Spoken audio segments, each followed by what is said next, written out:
E agora tu feito que a morena mãe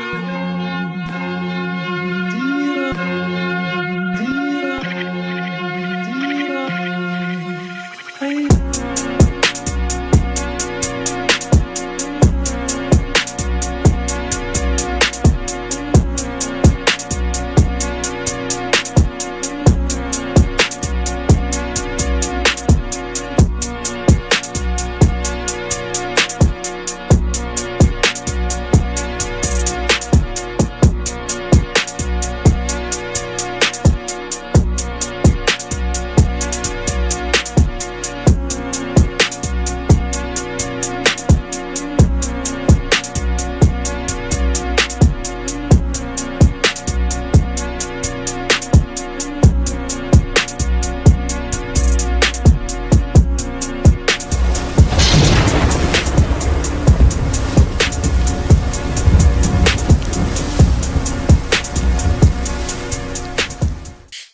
Welcome to the Project Exodus Court podcast. My name is Paul, episode 51. I've got my good friend Joel over here. Guys? And tonight we have a very special guest, Mr. Tyler. What's up, Tyler? What's up, guys? Am I allowed to say your last name? Yeah. No. Oh, yeah, Tyler Butler. Oh. What happened? Oh, and yeah, and of course, behind our producer, our executive producer, Steph. I don't know. Am I allowed to say her last? Can I pronounce it? Go for it. Try it. What's your last name? I don't know. Yep, there we go. Maja. That would be a rough one. Yeah. But yeah, episode 51. Last week was really good. We had Sal on, a comedic, intelligent, multi-talented musician, rock star, bike rider of a guest. And this week we have a very talented, artistic, autistic Tyler Butler. How are you doing today? Doing good, man. Stoked to be on here. Couple things real quick. Just hold the mic close to your face because Okay. I don't know if they'll be able to hear you, but they need to, because I know your story, firsthand from being part of it, at least for the last few years, and it's a really, really powerful story. I'm really excited that you came on to the podcast and agreed to do this. So just to start out, tell us a little bit about yourself, like where you're from, and we'll go from there. All right. So, yeah, I'm Tyler. I'm a recovering addict. I was born and raised in Inglewood, Florida, which is a little bit south of here. I have a little brother, two older sisters that aren't, they're not full blood, but, they were in the picture the entire time. And, yeah, I had a pretty normal childhood for the most part. But my introduction to drug and alcohol use came on pretty early, and Like how early? 11 years old. What was that? 11 years old, I first started using pot, and then I immediately started drinking after that. And I kind of realized later on in life, I realized that I'm an adrenaline junkie at heart, but it might be based off of some traumas that I experienced as a child. Yeah. That I didn't really, as a child, if it's untreated, you don't really dissect those things. You think you're a normal kid and life's going to be normal, but then you get older, you start to dissect these things. And, I realized that they played a bigger part in why I like what drugs and alcohol do for me dopamine wise. Right. And that's pretty common too. It's like, the feeling, the rush, the high, like for me, I remember it would just quiet the noise. Mm-hmm. Like it kind of would just put my, stress or issues that I had to deal with that I didn't want to deal with at the time on pause, for at least for temporarily. So at 11 years old, was it more of like peer pressure, experimenting with friends, or how long after you started using did it become something of a crutch? Unbeknownst to me, like I didn't realize it until early on in my teen years when I started like suffering from it really. But it was more so to fit in. Like I always felt like I needed something, I needed to take something to fit in. I was always envious of the older crowd. So from like as early as 5, 6 years old, I was always running towards the older kids and influenced by them. And So in early junior high, the older kids were starting to smoke weed, and they had these kegger parties like at the Salt Flats in Inglewood. It's this big redneck get together where they buy a keg and everybody gets drunk, and there's really no there's no rhetoric. Everybody's invited. So as early as 11, 12 years old, I was going out there, but what I do remember is I never just had one drink.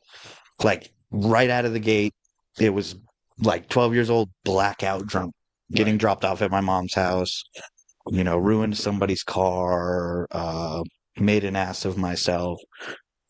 And I continued doing that all through junior high until early high school, and dropped out of high school, because of, because I wanted to, I liked getting high. So What was that? So, like, you drop out of high school. What did you start doing for work? I didn't work. I lived off of mom and dad. And they wanted me to get jobs, but I had started playing music very early on in life. Oh, nice. So yeah, I started playing in bands and started playing live shows, and I was determined that I was going to go and tour and put out records. So I would have this spiel with my mom about, I don't really need to go to high school. I could just drop out and I could tour and make my money selling records. And that's one way of enabling my drug use, Yeah, So, what's cooler than a rock star that doesn't do coke? yeah. There's not one out there. Yeah. So, So, like I feel like that's a very common thing with a lot of us. Is like at some point in our early childhood. I remember I don't know what episode it was. I remember me and Joel and Andrew were doing an episode, and Joel made a comment about like, oh, what a loser! You got arrested at like 11 years old. Yeah.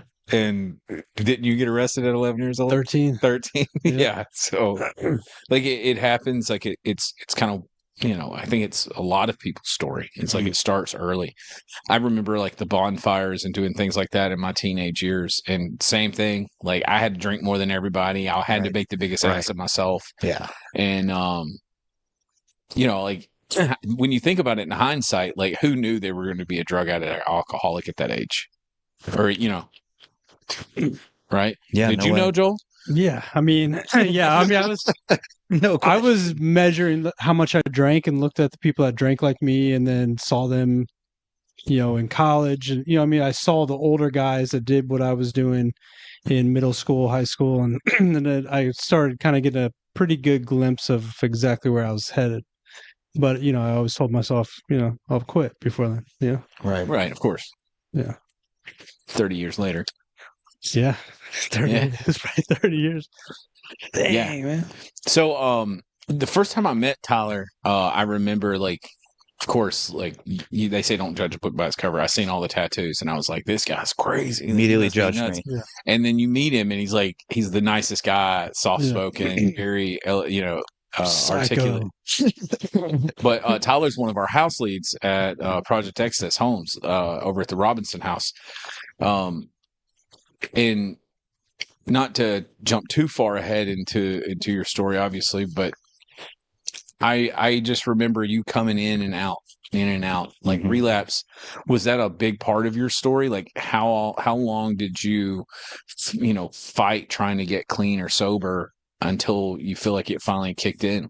For the last 5 years, really, truthfully. Like I knew that it was getting out of control. I lost everything that I had, and that's part of my story. That's part of my testimony, and I won't spoil that right now.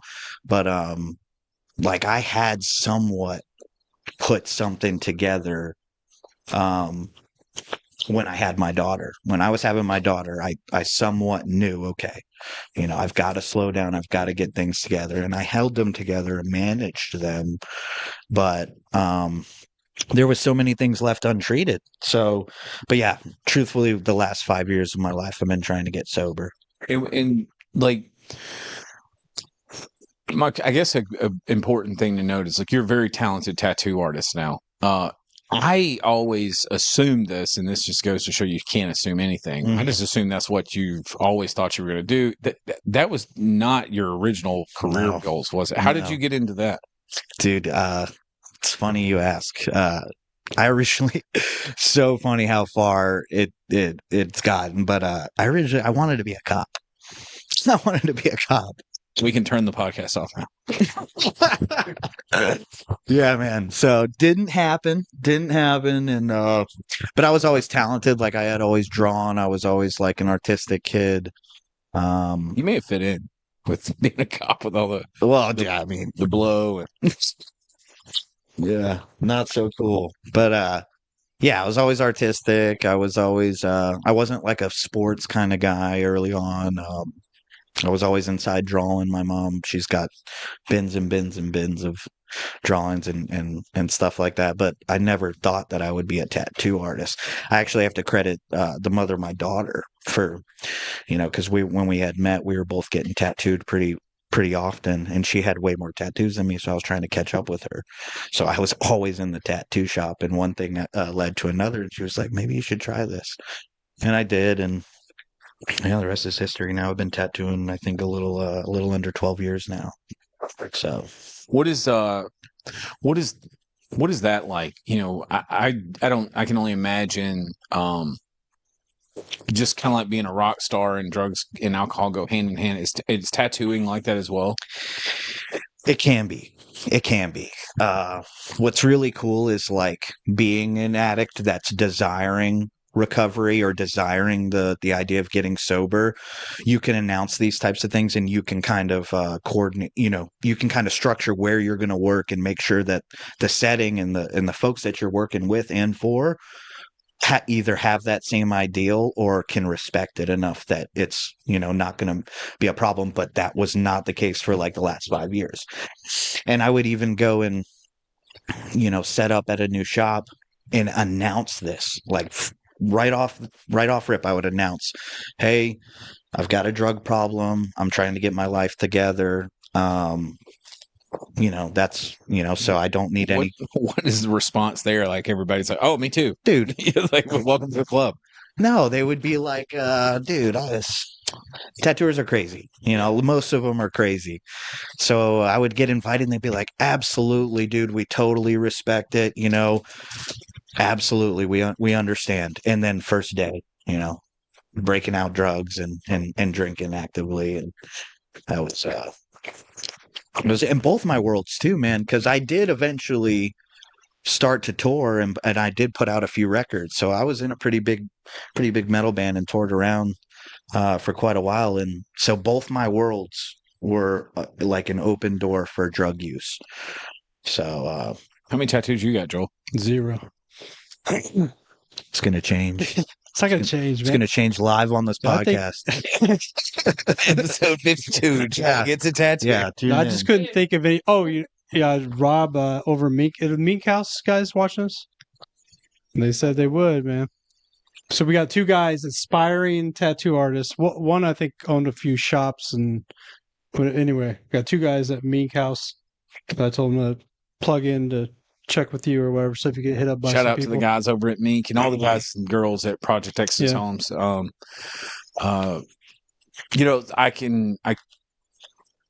I can see where that lifestyle, it might be easy to get drugs for tattoos. Dude, yeah. And then another thing, yeah, absolutely. Another thing is like it's quick cash. It's mostly cash, so you're making a ton of cash daily. And if you don't have your life together, your priorities together, we get an itch, we scratch it. So I think, I mean, I know you probably don't want to spoil this, but I think for the podcast, it would be at least good banter for the 3 of us. So there was a point in time you went into a recovery home, you had some sobriety, and relapse happens. And I remember I got a phone call from, I guess, Detox. You called me from Detox. Mm-hmm. And then one of us went and picked you up, dropped you off at the Prudence house. You were there for like 3 seconds. 45 minutes. Yeah. 45 minutes. So tell everybody that story. So yeah, it was one of my like at least 50 or 60 detox trips. And it was becoming like an every other weekend thing. I'd go and stay somewhere. You know, I'd use and have nowhere to go, or I was either threatened by the law and scared to death. So I'd go into detox. And then, but dude, there was always part of me that knew I wanted to get sober. I knew I wanted it. I knew what I had to do. But, I was just, I wasn't ready, man. Like, there were so many, and that's going to be part of my testimony too, is there was a lot of things in my life that I have now addressed and faced and properly healed from that is going to, that has strengthened my ability to stay away from using drugs ever again, that I wasn't willing to face, you know. But yeah, you know the deal. I mean, it's like I would get to a new halfway house and it's a new group of guys and and honestly, I think no matter what the drug or substance is, 48 hours, 72 hours it's not an ample amount of detox time. Like that's a couple naps and you get some food in your system, but like you really haven't detoxed fully. So, I mean, at least with the amount of drugs that I was using, like I was still not in my right frame of mind. Yeah. So, no, you've come a long way. I mean, I think for the last 2-3 years, as you were kind of going in and out, like there were times where like I would be talking to your mom. mhm. Your mom would call me, or you'd be in jail. Were you in jail in Charlotte County? Both. Yeah, I was, yeah. I remember he was like one of the first people I put time on my phone so he could call me. And I remember picking you up from bus stop. Yeah, Cattleman. Yeah, yeah, you did. Took you over to Meek House. And you stayed since then, right? Or no? Yeah. Yeah.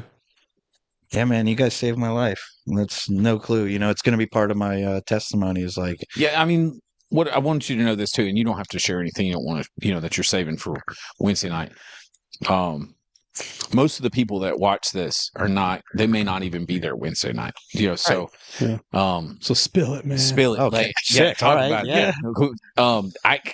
I'll give my version of that and then let you clean it up if you want. Yeah, 100%. Go. Tyler had been, flirting with coming into the homes, right? Like he'd been in jail. Yeah. He would promise when he gets out, he'd come. And I know that there was just one point where he just really, really went off the rails. And one day he calls me out of nowhere. I think I'm sitting in a recliner, sitting in the parking lot of the gym. I was sitting in the parking lot of the gym. What just couldn't go in, It was one of those days. And Tyler calls, and I want to say it was like a Knoxville number or something. I remember seeing Knoxville, Tennessee come up. He's like, "Hey man, I don't know what to do." Like, he's telling me that he's on this like farm or ranch out in the middle of the woods. Yeah. He went on like a bender, like an ice bender, and he ended up in Tennessee somehow.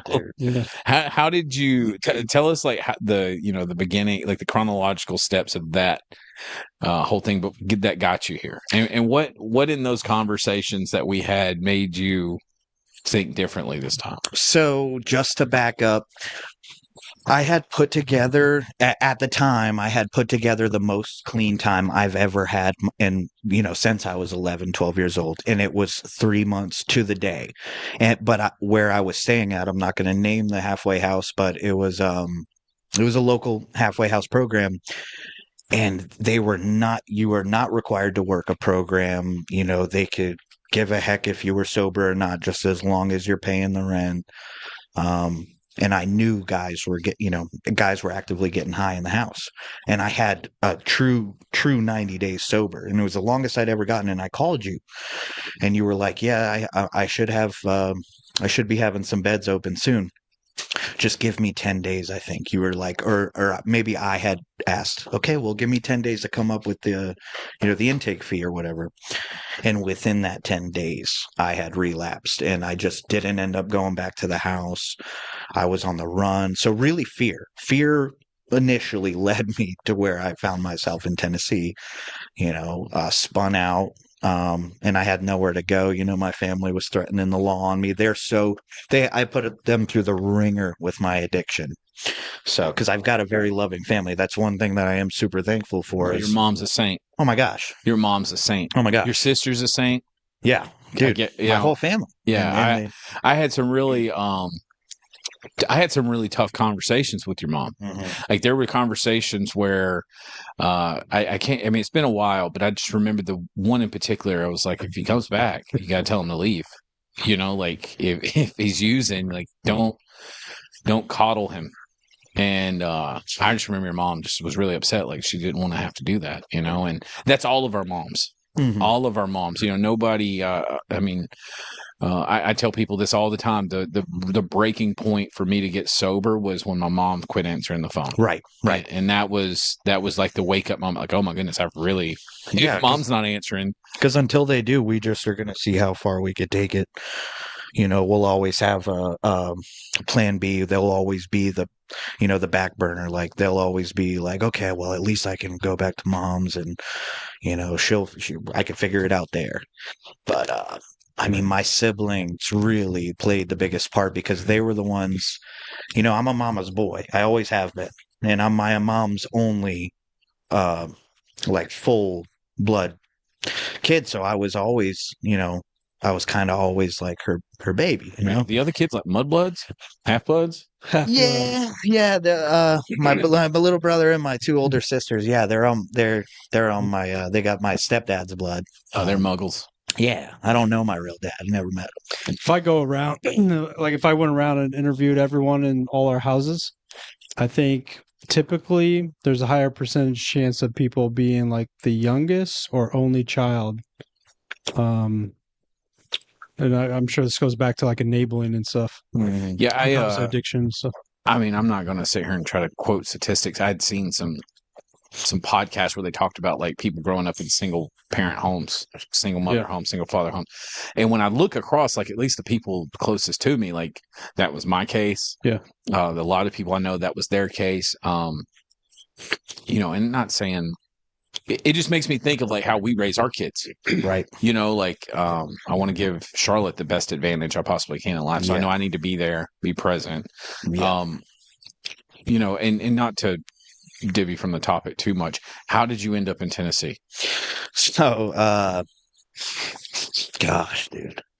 So this guy at that halfway house that I was at, that I relapsed at, there was this guy that they called in to come help run the program, like run an actual program. And he was so inspiring for the small amount of time that he was there. He was so inspiring. And he would always talk about back home. He runs a program in Tennessee that was successful, but it's a long-term program. It's not AA or NA based. It's very religion based, very God based. But he would always, I kind of clung to him. He was everything he said was great, and so he ended up leaving that program.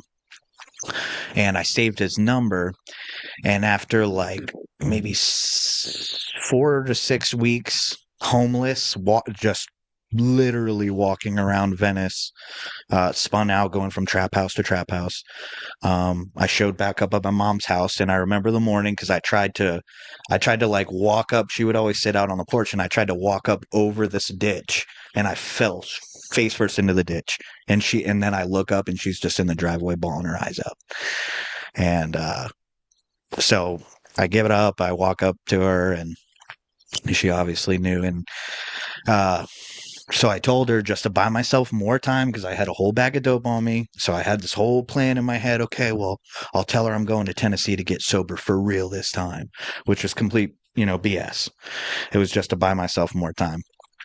Well, she was like, all right, call him right now. Mind you, I hadn't slept for like, I don't know, 2 weeks or 3 weeks, spun out. And so I called him. And he answered, and I was like, Mike, I need to get sober. I'll come out to Tennessee. I'll find some way to get out there. And this guy said, all right, hung up the phone and started driving down from Tennessee to come pick me up. So I told my mom that. But I didn't believe him. I didn't think it was actually going to come true. But I mean, I was spun out. And I was just trying to buy myself more time. So I had kept using. She said, okay, you could stay here for the next couple days and But when he comes to pick you up, you're going. And so I had used the next 2 days in her home, around the family, and just locked myself in this room. And then that day came and he pulls up into the driveway and oh my God, dude, I was so spun out. I put on sunglasses to go talk to him. I was like, all right, I'm going to tell her. And he was like, that's great. Get in my car. We're going to Tennessee and you're getting sober. So in a complete psychosis, I thought this guy was going to take me out to the middle of the woods and murder. I mean, the entire drive up there, anytime he would take his hand off the steering wheel, I was like, you know what I mean? This is it. This is the moment. But I was in a psychosis. I was spun out. So Right.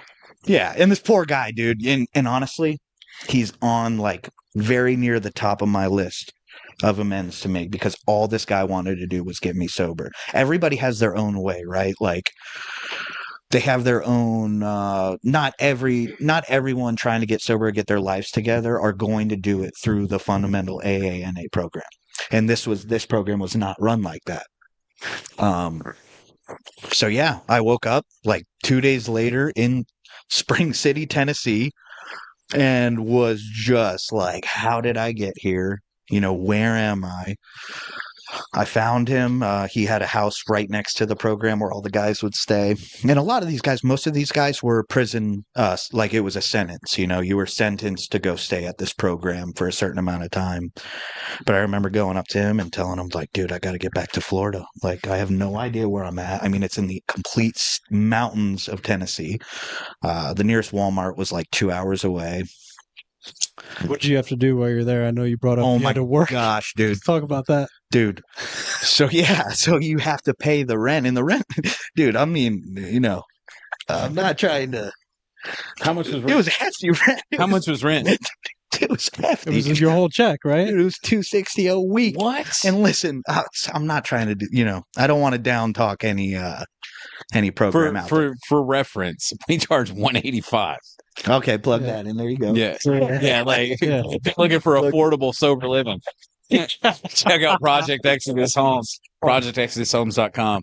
Dude, listen, mind you, the conditions, I can't even describe to you the conditions. No, yes, you can. We're on a podcast. You can definitely describe it. Visual. Worse than jail. Worse than jail. There's asbestos. It's about 30 bunk beds in one small upstairs, very dry. They might owe you an amends. Yeah. Huh?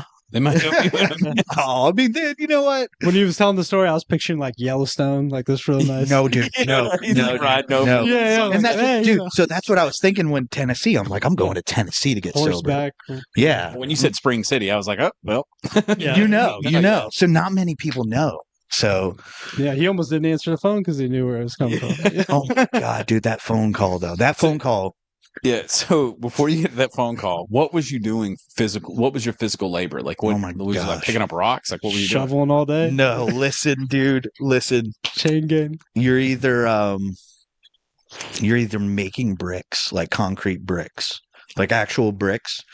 But I was unloading trailers, full 18-wheel trailers of fireworks that they were selling, this church was selling. They would go around and sell fireworks everywhere, so we would unload 100 to 150 pallets full of fireworks all day. Any good ones? Or are you talking sparklers? No, every firework known to man. Probably the illegal ones, you know. Anybody that's from that area, there's a lot of places near there that you can't have to drive. Yeah, you have to drive to Tennessee to get them, and you can get a shipping container from China for very cheap. And so then a bunch of country boys were showing up and pick up trucks by. Dude, so you were unloading pallets of fireworks. Dude, I'm talking from 6 and a.m. what would you get paid? So yeah, oh my God, 6 a.m. to what? 6 p.m. Not till dark. Till 8 p.m. till where I could barely move, and it was a pastor who ran it. And I remember I got in the truck, dude, and I'm like, okay, man, I'm getting at least 100 to 150 bucks for what I just did. And I remember he looks back at the three guys that I worked with, and he was like, now here's 60 bucks. Now don't spend that on one place. You save that and you put it towards something, your rent or something good.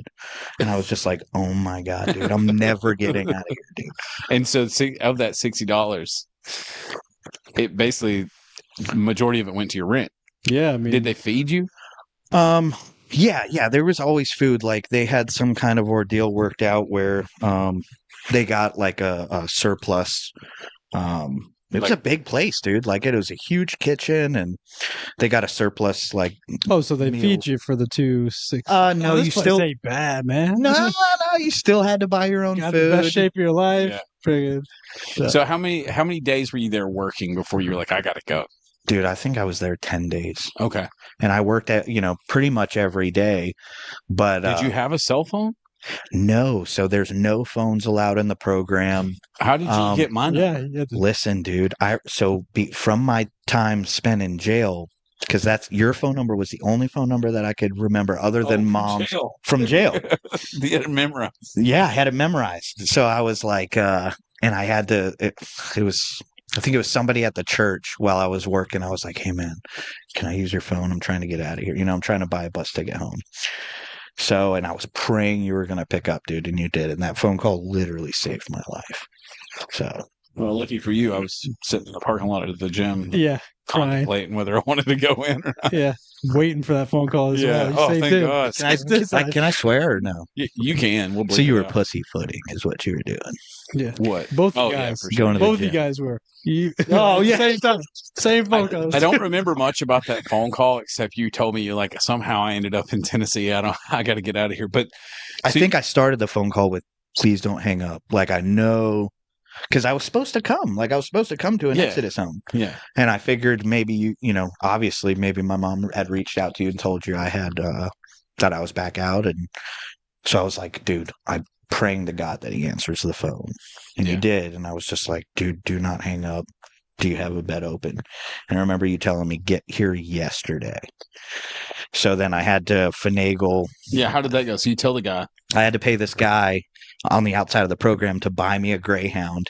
And like Greyhounds from that place in Tennessee to a very specific Sarasota, Florida was not cheap. And it was not, they didn't, there's not many buses that run all the way down here on the Greyhound.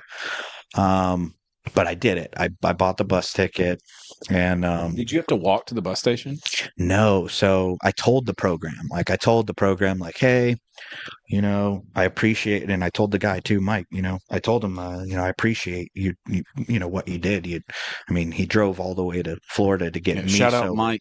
Yeah, You better For sure. Yeah, send him a link to this episode. yeah. I don't know. I definitely need to make an amends to him because, I think he would be happy to see that you're doing good. he spent a lot of time and a lot of resources and a lot of patience And to if he's anything like we are, Yeah. in his purpose is helping people. Mhm. And I could be completely wrong. I don't know the guy. Even when we have people that leave our program, it's always good to see them doing good. Right. Because there's not a lot of people that leave programs and never come back. Right. Right. And when you mentioned like hoping that I answered the phone, there's not very many people I wouldn't welcome back in Mhm. and give them another chance. And it's not like we, I just look at it like everybody's sick, and this Right. Joel says it all the time. It's a cycle, it's a process. Man. Yeah. And Well, sometimes we don't get to welcome them back. You know what I mean? I That's just true. experienced that just last night. So That's true. we did. yeah, I was doing updating some records, and there was an individual I couldn't update his records because he's no longer here. Yeah. Steph sees a bunch of crazy stuff, and she sees me looking at weird stuff, working on computer up at night. What's his search history like? Oh man, I She's told got- someone that the other day too. Like, if my computer ever got checked, it's like, how long does cocaine or how long does this take in your system? Yeah. Like, it's just weird like, stuff. this guy was paranoid. Yeah. So you tell the guy you get a bus ticket, you get down here. Tell everybody that's watching what has Project Texas been like? Like what has this experience been that you feel has made the biggest difference? And before you start, was it you that I told the Dragon Ball Z reference to? Yes. I don't think I've ever said this on the podcast. And now I use it. I used it religiously. Dude, you really did tap something in yeah, me. you should tell everybody. So, yeah. All right. That part first. Yeah, and then tell All them right. what Project Texas is like what clip. So I was in jail and I didn't know how much time I was facing. Uh, and I had called Paul because he was the only guy who would answer my calls in jail. And I was whining on the phone. I don't know if I'm gonna be. I can't do this. I don't want to be in here for a year or more. And he makes a reference to a Dragon Ball Z show. And at the time, when I'm in jail, while I'm in jail, I'm like, dude, why are you referencing an anime show right now? I'm dealing with real life. I'm dealing with real life, things here. But he says, he was like, who was it? Vegeta or Goku. Goku? He's like, so you ever watch Dragon Ball Z where Goku's in the hyperbolic chamber about to fight Vegeta? Was it? Yeah, somebody. Somebody. And he was like, it's kind of like you're in your hyperbolic chamber right now, getting stronger. And I just remember like sucking up the tears and being like, yeah, you know what? You're right. Yeah. You're right. And I think that's true. Like I try to tell people in the halfway houses that like, because the real truth is like when it comes to helping other addicts and alcoholics, you kind of have to be a one.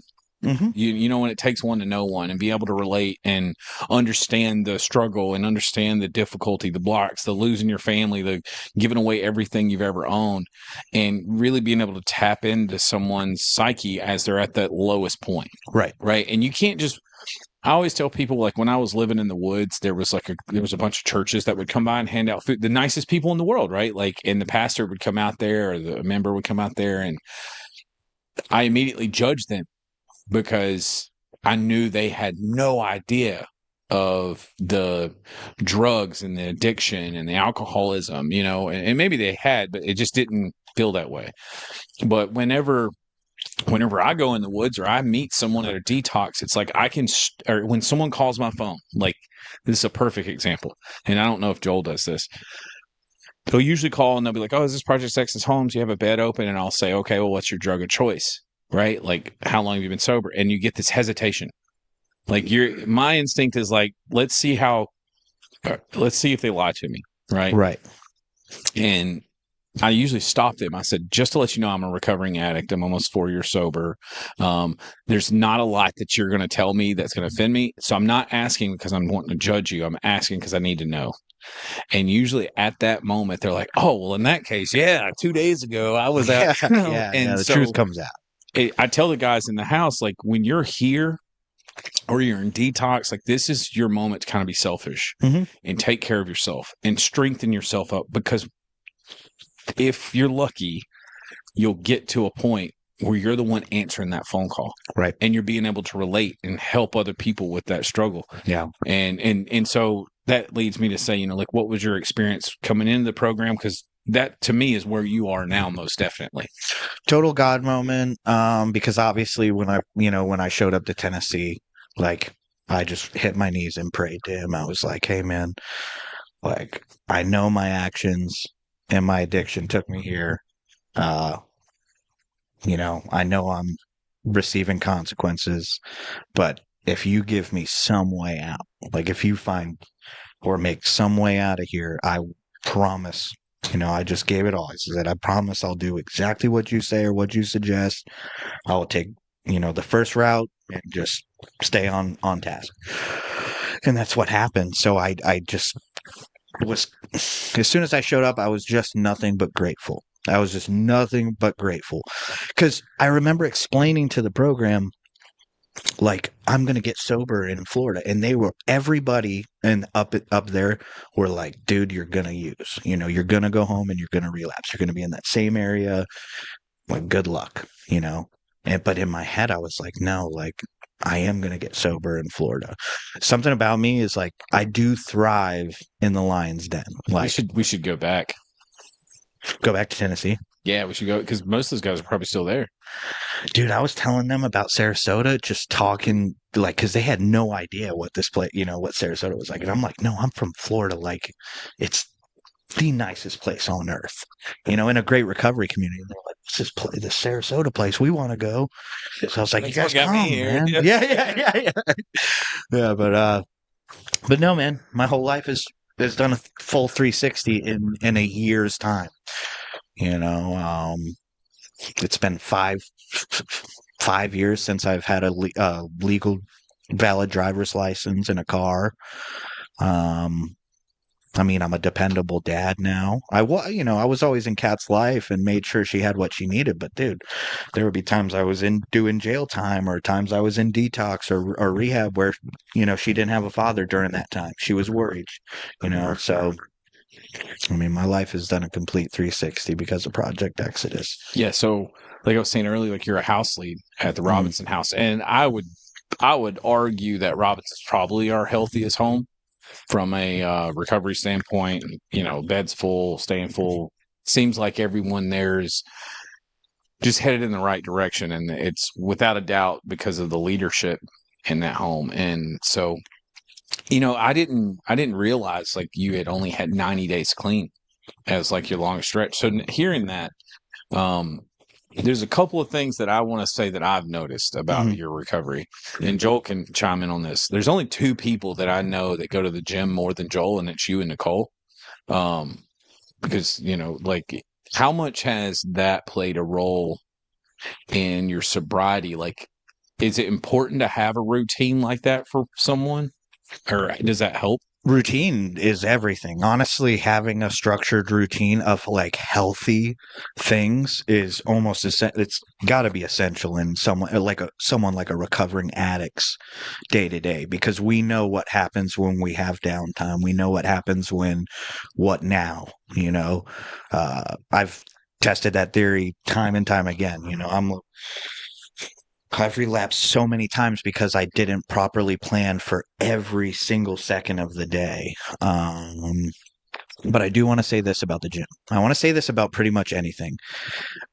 We as addicts can turn anything into an unhealthy thing. And I have before, and I have to be super like mindful of anything I come into contact with because of the dopamine thing. I started doing a lot of research on, the psychological perspective of an addict and what happens to our dopamine levels and what we're trying to achieve out of normal goals and normal things. They don't hit the same way that obviously the drugs and the alcohol did. So we're always looking for that same dopamine fix, and the gym it is a healthy thing, but an addict can make the gym such an unhealthy thing. I mean, we can make anything extremely unhealthy. If we abuse it, if we over obsess about it, put it on the top of priorities when there's like A, B, and C that you've got to take care of first. So, but yeah, I want to say I had the same conversation with Steph the other day. I'm like, you don't get it. I'll quit my job to go to the gym. You know what I mean? Yeah. Yeah. And she was like, and what? she's like, yeah. no. Like, no, like I put it first. Yeah. Had two jobs. I had my master's degree, so I had the schedule to work to 6:45 to 2:45, and I had to be at 4 o'clock on the other job. Yeah. So don't have like time, and sometimes I come from work. Yeah, she's saying she's too busy. On like the computer doing assessments. I'm like, Joel kicks a box over. It's like I'll quit my job to make the work. feel like I live on the streets. It's just I had to go to the Yeah. Oh my gosh. Yeah. You know what? I'll live in the woods. Yeah. I imagine when we get older, Joel's going to be that old man that's like, I used to have to walk uphill both ways. Yeah. I rode a bicycle. Dude, I still do it with people in the houses. They're like, how long is this walk up to the 7-Eleven? I go, dude. And then I snap. Like, huh? Like, San Agustin. yeah. And he's like, I need to go to the house. I need to do something. 3 hours later, he wasn't come back. He came back. He's like, oh, I just sleep to the gym. Oh yeah, you gotta sneak it. Sometimes you gotta sneak out. Sneak in Turn off the phone. sneak in a little leg day. Yeah. Get that addiction. Get that dopamine. Yeah, exactly. Exactly. I think of the gym as like it's almost like therapy. Like it's very therapeutic for me. Like it's like me selfishly taking time for myself, right? Mhm. And I think the gym also, like you said, anything can be bad if if it's teaching you discipline, Right. right? Being able to tell yourself to do something challenging and hard and painful, 100%. and in doing it because you know that it's good for you. Yeah. Yeah, that's the best part of it. It's like a progression. It's just another element to your life that you can progress in and see positive changes and stuff. And that's, I mean, I don't know what else there is to get high off anymore. You know? Exactly. Yeah. That's the thing. Yeah, we were talking a little bit earlier before the podcast started about, I think if one of the big things I've learned a lot about recovery with working with the house is like majority of the people that come in that have success, like they have like what you had in that moment, like a rock bottom where they just want it, right? Like there's not there, they call it pink cloud, where it's like everything's great and then something bad happens, right? And if you don't up until that point have some type of structured regiment recovery program, recovery process, someone to call, if you haven't built that, then a lot of people tend to relapse. Yeah. Because the only thing they've ever done in stressful situations is use. And I think that from what I can see is like when people come in and want it, they're so willing to surrender to the suggestions of go to a meeting, get a sponsor, go to the gym, don't sit in your room and isolate, be a part of everything, communicate. Yeah. But if someone's coming in and they just don't, they think they still know, right? Like their best thinking is still in control. Right. And, is that something you could say was different this time? Oh yeah. Yeah. I'm just referencing back to that moment in Tennessee where I hit my knees and I made a deal with him. I said, I will literally do anything without question. If you find me a way back home and somehow find me a way to stay sober, get sober and stay sober, I will do whatever it is without any questions asked. And from wanting to get sober for the last 5 years, I knew exactly what I had to do. It wasn't like I was any stranger to, recovery and like going to meetings and getting sober, having a sponsor, stuff like that. So I knew exactly what I needed to do. I just needed to allow myself to do it, to actually do it. Yeah. And dude, a sponsor, really. I mean, like everything aside, a good sponsor is like your best chances of figuring it out and staying sober. What would you say are some of the, oh man, this would be a whole episode about sponsorship. Like, what are you walking into recovery? What are you looking for in sponsor? Like, are there any tips? Is it just raise your hand and take the first person that comes up? What are you looking for? No, I think that's one thing that you gotta kind of be picky about and not feel like, be unapologetic about it, because we all come from different circumstances and things in life that, you're going to relate more with a person that either has been through what you've been through or that you can confide into fully. Because, dude, when you get into some of those steps and if you really are serious about working those steps proper and thorough, it becomes a form of free therapy. That's how this last, my current sponsor right now and working the steps, that's what it feels like. It feels like 100%. What? No. I love the free therapy, man. That's what I've been saying to Paul this whole time, man. So he's over there paying for therapy. I'm like, dude, we got it for free. We got it for free. You opened a can of worms. So, like, just for clarity, I've been going to therapy for the last year. That's killer. That's awesome. I brought it up. Like, Joel brought it up in one episode. He was like, "Why are you going to therapy? Free therapy?" Like, Dang. What else is there to even say, man? And so you had to say that. I had to say the coin phrase. Dude, it's awesome that you've been going to therapy. Thanks. I appreciate that. I do. Quit. Free or paid, Yeah. He quit the other day. I didn't. No. Wait. I didn't quit. I just don't have. I haven't. Pause. I have not been putting appointments. Yeah. But talking about therapy, for me, it was really helpful. Mm-hmm. Yeah. I was in therapist for 3 years. Talking to the mic.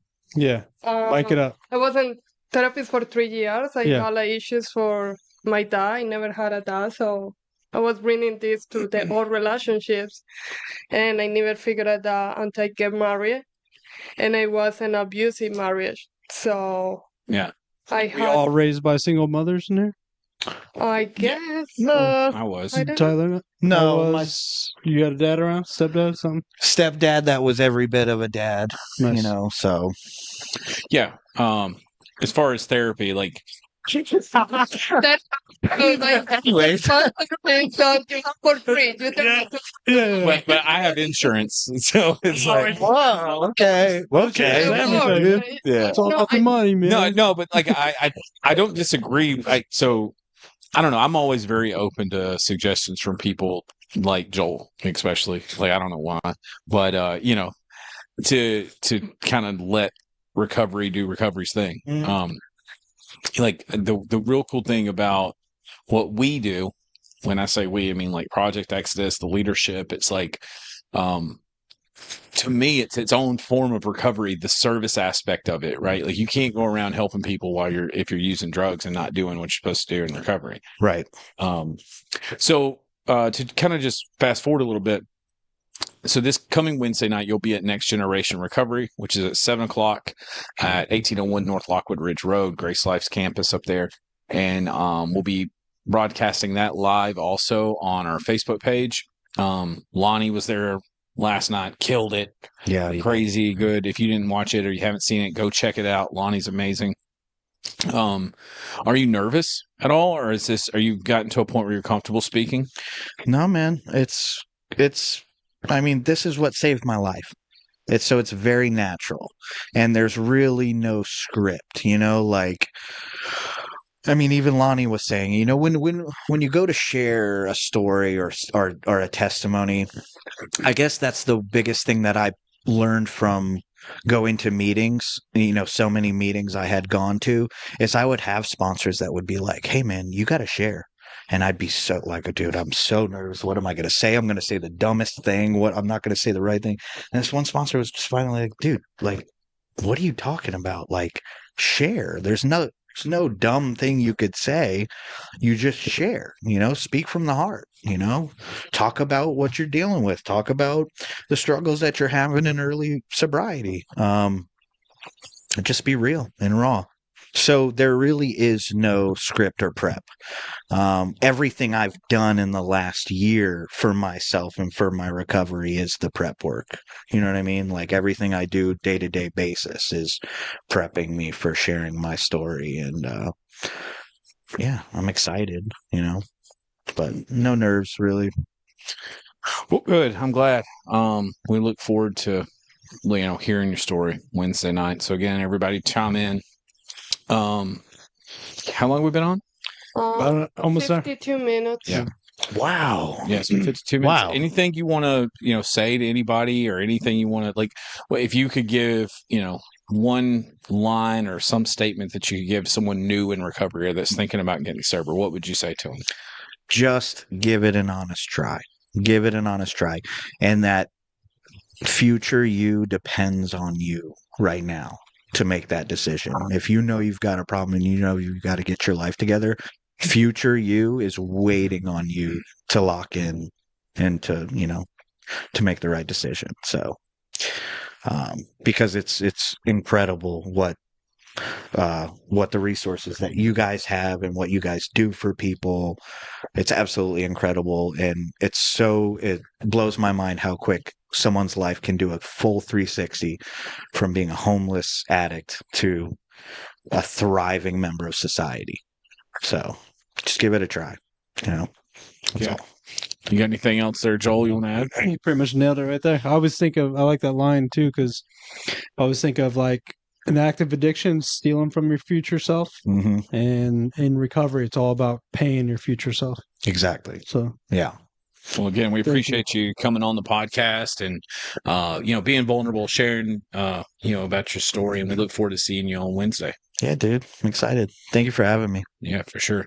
All right. So that's it for episode 51. We appreciate everybody checking out the podcast. You can go to our website, Project Exodus Corp.